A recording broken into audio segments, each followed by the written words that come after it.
Halfway into the school year, one Central Texas school district prepares to end some of its programs. While parents say they have cash to help, but district leaders say there are bigger issues at play. We're in for a chilly night tonight, but a daytime warm-up continues to end the week. We'll update you on an earlier arrival time of an Arctic front and the impact it could have on next week. The challenge in California: make repairs while raging wildfires continue to scorch more land. A look at what crews are working to bring some normalcy to impacted families. I'm so proud of how much we've accomplished together for the American people. And I wish the incoming administration success, because I want America to succeed. President Joe Biden delivered his final address to the nation from the Oval Office tonight and highlighted some successes from his time as commander-in-chief. And he touted persistent job growth, lower prescription drug costs, and investments in clean energy to fight climate change, and today's ceasefire and hostage release deal between Israel and Hamas. However, his address also came with a series of warnings for the future of the country, including a rising oligarchy taking shape that he said threatens America. Today, an oligarchy is taking shape in America of extreme wealth, power, and influence that literally threatens our entire democracy, our basic rights and freedoms, and a fair shot for everyone to get ahead. And the president's comments seemed aimed at Meta CEO Mark Zuckerberg and also billionaire Elon Musk, who has been at the side of President-elect Donald Trump. Biden also criticized social media platforms' lack of fact-checking and warned of the potential risks of artificial intelligence. The lack of funding from the state and a dip in student enrollment is forcing Eanes ISD to make some pretty tough decisions, including closing one of its schools. We first told you about this last night. But Valley View Elementary School may not be the only cut that happens. As Nabil Ramadna explains, some programs could soon be next. Spending quality time after school. ¿Qué es 8 y 2? Yes. Muy bien, 10 otra vez. Chandler Hatchett and her daughter go over some of what she's learning in her Spanish immersion class. Español es mi favorito. But this Eanes ISD elementary school program, which caters to more than 900 students, will soon be cut. Seeing where we have to make cuts, it's alarming.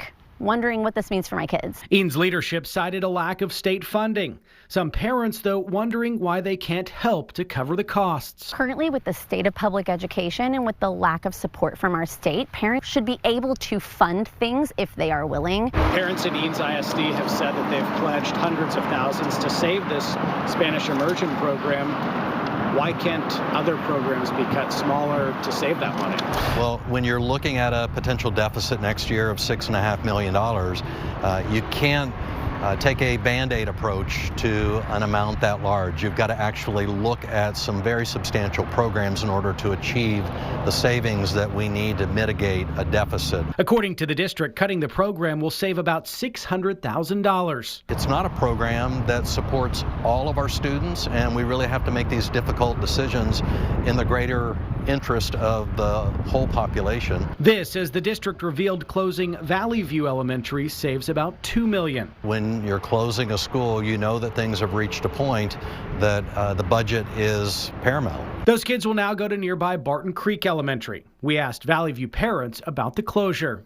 Awful situation and awful kind of outcome, and we want our staff to be supported and have jobs. All the teachers and staff and stuff, that's makes me really sad. We're all now seeing the cumulative effect of no new funding in the basic allotment for each student since 2019. An effect not everyone likes to see. How does it make you feel?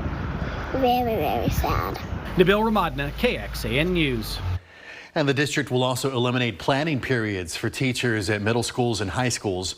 Eanes leaders estimate that will save an additional $2 million. Going in depth, Eanes is one of 18 school districts in Central Texas with a dip in enrollment over the past decade. In the 2013 to 2014 school year, more than 8,000 students went to an Eanes ISD school. Last school year, it was about 7,700, a drop of about 3%. As you heard the superintendent mention, the district cited a lack of state funding as another factor factor in its decision to close Valley View. This legislative session, state lawmakers are working with a $24 billion surplus.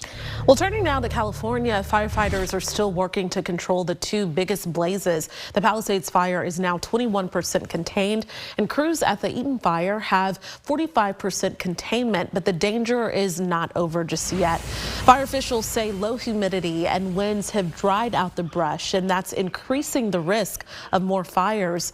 While most families still wait to see what the fire left behind, some just got their first look at the devastation, feeling overwhelmed about the destruction that stretches for miles. When you stare at your front door that's gone, and you have the few moments to contemplate, what does this really mean to my life? I mean, I still don't fully understand everything I have is gone, but you have to decide, I have to find some meaning in why this happened. And in the very limited area safe enough to enter, gas, power, and water crews are inspecting lines and beginning to make repairs. The fires wiped out coastal homes in the Pacific Palisades neighborhood. Repair crews are digging holes in the ground to put power poles back up and then bring back electricity to that area. For those without a home, assistance and disaster recovery centers are beginning to open in some of the hardest hit neighborhoods today. The fire has killed 25 people, and the number of people missing is now down to 29.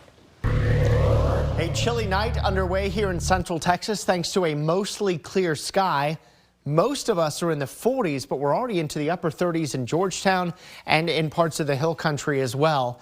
And you can see not a whole lot of cloud cover overhead, but there's going to be a few clouds here and there. And I expect that trend continues through the night.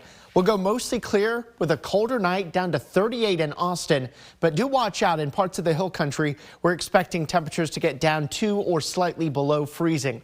Not a hard freeze, but patchy freezes in parts of the hill country to begin the day tomorrow. In the metro, it's mid to upper 30s and middle to some low 30s in our eastern counties. Coming up in first warning weather, our daytime temperatures will be warmer and continue warming until Saturday. That's the day our Arctic front arrives and drops temperatures considerably beginning Sunday. We'll show you the cold and the potential for a wintry mix next week. All right, Nick, thank you very much. 15 months of fighting in Gaza between Hamas and Israel is expected to stop this Sunday, and dozens of hostages are expected to soon be released. Today, President Biden confirmed a ceasefire and hostage deal has been reached. Following the news, crowds swarmed the streets of Tel Aviv and Gaza.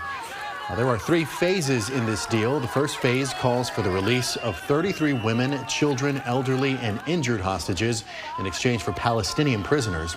The plan also calls for an increase of aid into Gaza and the withdrawal of Israeli troops from population centers to a border buffer zone. Soldiers and other male hostages would be released in later phases. We are grateful, and it's a time to be joyful for those that will be reunited, but there's still work to be done. Now, that man is the father of who says he wants some closure to have his son's body back home. The Israeli military says his 19-year-old son was killed in the October 7th attack. President Biden called these negotiations the toughest that he has ever experienced. Well, back here in the Lone Star State, border wall paneling is now up at a 1,400-acre ranch in Starr County in South Texas. This is the land Texas officials have offered to the incoming Trump administration to build mass deportation detention centers. Land Commissioner Don Buckingham's office shared these photos today on X. The office says security cameras are being installed to monitor the property, as well as lighting and a motorized gate. Well, now to a manhunt in Houston, ending tonight with law enforcement shooting and killing the man they say killed a Brazoria County deputy earlier today. And Houston police said in a social media post that the suspect, Robert Lee Davis, was killed this afternoon behind a Dollar Tree store where he shot and killed a deputy earlier in the day. Investigators believe Davis killed Brazoria County Deputy Jesus Vargas, who was part of the U.S. Marshals Gulf Coast Violent Offenders Task Force. According to police, Vargas was was attempting to serve a warrant on Davis when he opened fire. Texas State University police are investigating an alleged assault they say happened on campus yesterday. In a social media post, university police said they increased patrols after receiving that report, and a suspect was arrested after being found on campus this morning. The incident is still under investigation. The state's oversight agency that manages prisons and jails is recommending several changes to Texas prisons, including the closure of correctional facilities with staffing challenges and better supervision of inmate rehabilitation programs. The Texas Sunset Advisory Commission voted today to recommend the legislature pass bills addressing multiple issues with state jails. This comes after a report found up to 70% of guard positions are unfilled at some prisons, putting both staff and inmates at risk. The commission thinks the state should also evaluate rehabilitation and reentry programs every other year. To see all of the more specific recommendations, just head to this story over at KXAN.com. The Food and Drug Administration announced it is banning the use of red dye number 3 after being linked to cancer in animals. The synthetic dye, which is made from petroleum, gives food and drinks their bright red cherry color. It was approved for use in foods in 1907. Food manufacturers will have until January of 2027 to reformulate their products. Lawmakers are hard at work at the Texas Capitol after the start of the 89th legislative session this week. And as they prepare to debate and pass new bills over the next 5 months, KXAN's Sarah Al-Sheikh reports there's a push by some to prioritize improvements in the restaurant industry. Not far from the state capitol, thank you. Industry, an East Austin spot for food and drinks, wants to see lawmakers focus on the restaurant sector this session. Owner Harlan Scott hopes the legislature addresses credit card swipe fees. Fees, he says, eat up 3% of his revenue. I struggle to keep my lights on. I struggle to pay my staff.